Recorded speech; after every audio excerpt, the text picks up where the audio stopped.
Since the pandemic in 2020, many athletes and filthy fitness casuals decided to bring their training indoors and more specifically into their homes. And given the increase in popularity of events like Home Gym Con and popular YouTube channels such as Garage Gym Reviews, Gluck's Gym, and a whole host of other of Mr. Cooper's side project channels, there doesn't seem to be any slowing down to the popularity of home gyms.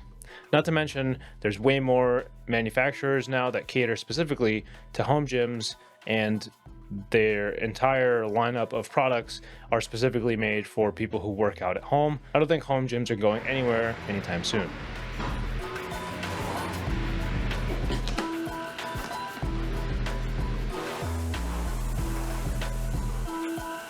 But you don't need a whole host of complicated equipment, fancy machines, and tons of space to get in really good shape and start building a home gym. So today I'm going to walk you through my budget-minded approach to building your home gym in 2025. But first, a quick disclaimer. I'm going to be talking about some products that I own and some products that I've used, and I'm not affiliated with any of these companies. I've taken no money from them, but if you do want to help support me and support this channel, there will be affiliate links down below the like button. So if you found this video useful, remember to like, comment, and subscribe.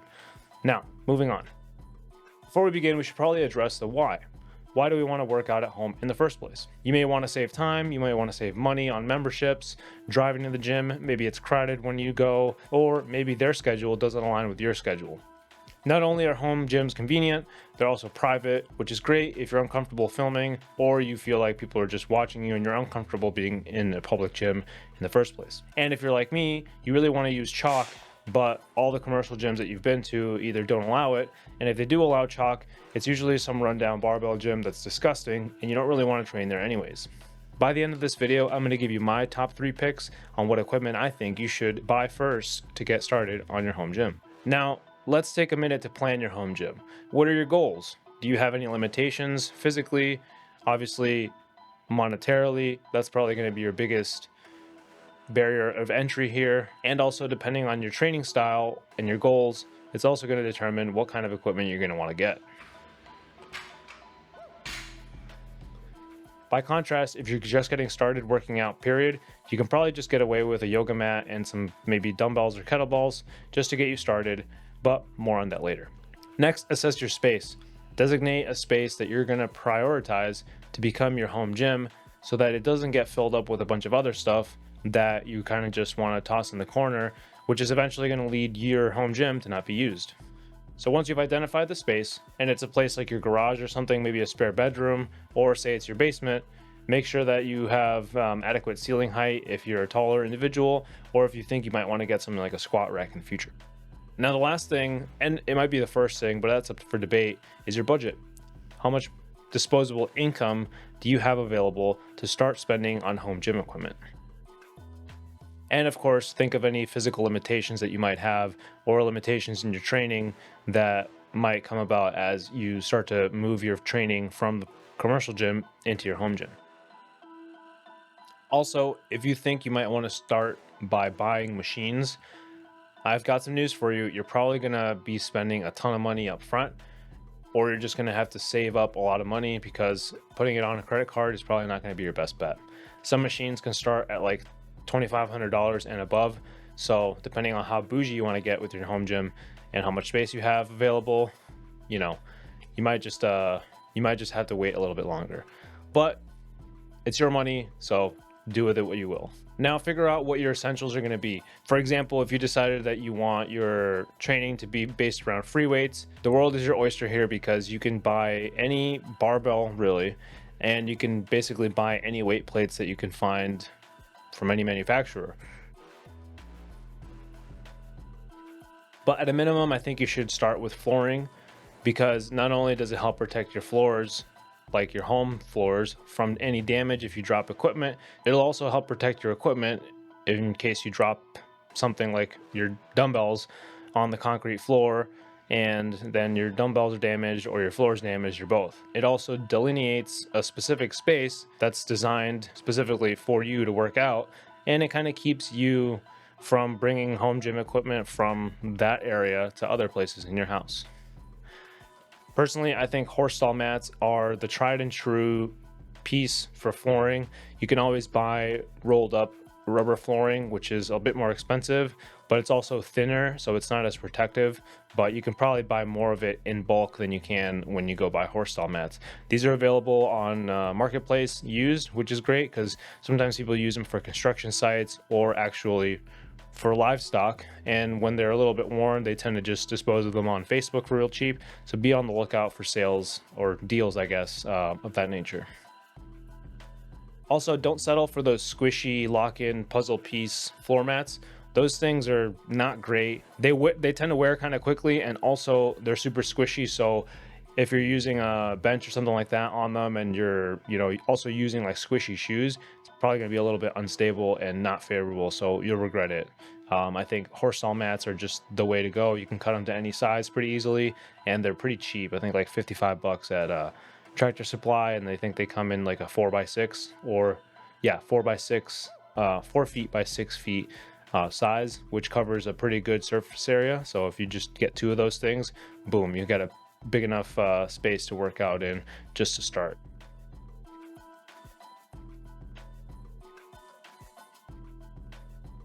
So now moving on from flooring, I've kind of beat the horse to death on this one, pun intended.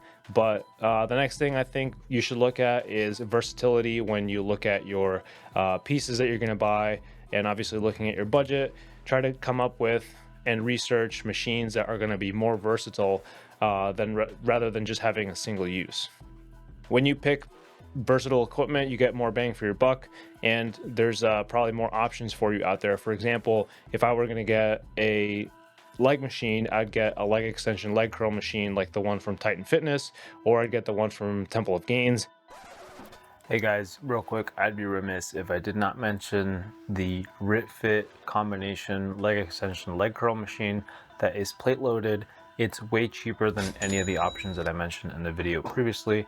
So here from the editing room, back to the video. Thanks. Or the seated leg curl, whichever one, they cost about the same. And if you were going to ball out completely, you could get something like a functional trainer, which usually comes with a bunch of cable attachments like handles, rope attachments. Or if you wanted to be a big baller, you could get an all-in-one rack like the one from Fringe Sport, the Dane 2.0, or the RitFit. They make a bunch of integrated racks like that, all-in-one systems. And Temple of Gains also makes one. At the time of this recording, it's actually out of stock, so you might just want to have sign up on email alerts there for whenever that drops again. So now that you've chosen your flooring and maybe the first couple pieces of equipment that you want to get, let's think about how we want to arrange these so that we get the best use of the space and the machines that we decided that we want to get. There's some apps you can use either on your desktop if you're an old guy like me, or you can use them on your phone, where you can actually design in 3D space your home gym before your pieces of equipment arrive. And there's a 3D room planner where you can add actually like pieces of gym equipment so that you can map out your space before your equipment arrives. That way you know where things are going to go, and it'll help you keep from having to rearrange the gym a whole bunch of times. You already know where you want to put things, like your squat rack if you're going to get one of those, or your leg extension leg curl machine, or whatever the case may be.